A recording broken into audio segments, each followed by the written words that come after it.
Deep in the heart of the enchanted Evergreen Woods, where the trees glowed faintly with golden light and rivers hummed softly with ancient songs, lived two warlocks. Though they had never met, their lives were woven into the same magical tapestry of the forest, each of them unknowingly drawn to the other like threads destined to intertwine. The first warlock, Alaric, lived in a spiral-shaped treehouse high above the forest floor. His magic was as bold and untamed as a wildfire, commanding the elements of lightning and wind. With his dark, flowing robes and wind-swept white hair, Alaric carried an aura that could silence even the noisiest sparrow. His temperament was equally tempestuous. Many whispered that his heart had turned cold after years of isolation. But beneath his gruff exterior lay an aching loneliness he refused to acknowledge, not to himself, not to the world, and certainly not to the whispering forest surrounding him. The second warlock, Malus, dwelled at the base of a crystal-clear lake, his small cottage surrounded by a rainbow meadow of ever-blooming flowers. Unlike Alaric, Malus's magic was gentler, rooted in the life energy of the earth. He spoke with plants as if they were old friends and lovingly cared for injured forest creatures who found their way to his door. With auburn curls, soft robes, and kindness painted into every gesture, Malus was a mirror of the forest's serenity. Yet, even with his soothing demeanor, he couldn't help but wonder if his life might be missing something. Or someone. It began on the first cool evening of autumn, when the moon hung full and low in the star-dappled sky.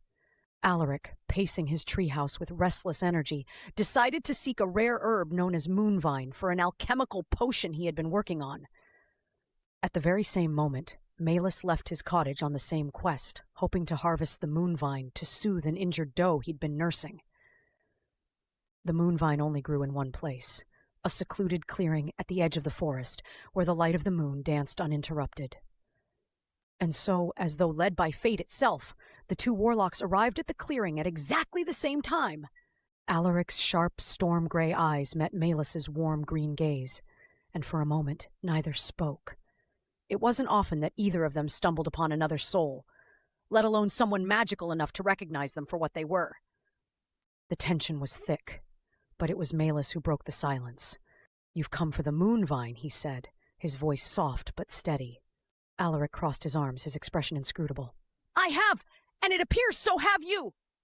"Well, there's plenty for both of us," Malus responded with a gentle smile. That smile caught Alaric off guard. He had readied himself for a confrontation. Instead, he encountered something disarming and open. His lips curved into what could almost be considered a reluctant smile. As they approached the blooming moonvine, the two began to talk, tentatively at first.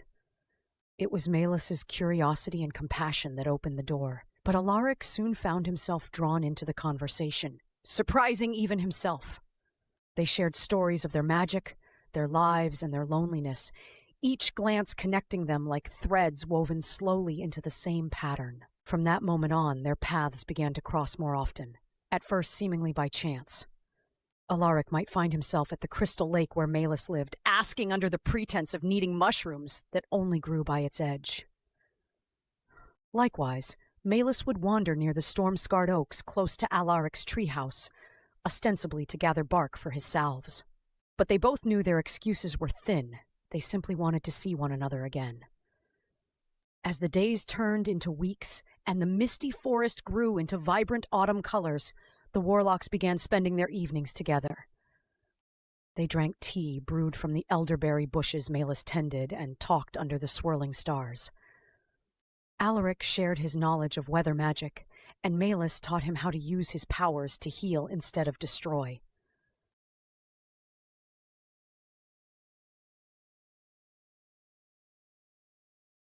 Slowly but surely, something softened in Alaric. The storm that had once brewed in his heart began to calm under Malus's kind influence. And Malus, who had spent his life caring for others, found himself cared for in return.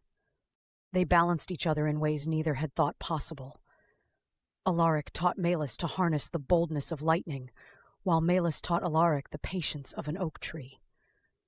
Together, they began dreaming of a shared life that could unite their gifts, not only for themselves, but for the forest they both adored.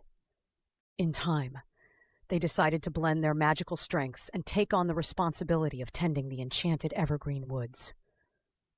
Alaric's ability to command the weather allowed him to keep the forest safe from destructive storms, while Melis's nurturing magic ensured the flora and fauna thrived. They crafted a magical sanctuary near Melis's lake, a blend of crystalline waters and floating gardens bound together by the beauty of their combined magic. Their love wasn't just for each other. It radiated outward into the very fibers of the forest, filling it with light and harmony. Animals who once hid from Alaric now roamed freely into their sanctuary, while plants that hadn't blossomed in decades bloomed vividly under Melis's touch. The forest, much like the two Warlocks, seemed to heal and grow stronger with time. Alaric no longer carried the weight of his past solitude, and Melis no longer felt as though something was missing. Together, they had created not only a home but a life that was richer, fuller, and filled with wonder. And so, beneath the ever-glowing trees of the enchanted Evergreen Woods, the two Warlocks grew a love that was as magical as the world around them. A love that not only transformed their lives, but gave the forest they called home a brighter, enduring glow.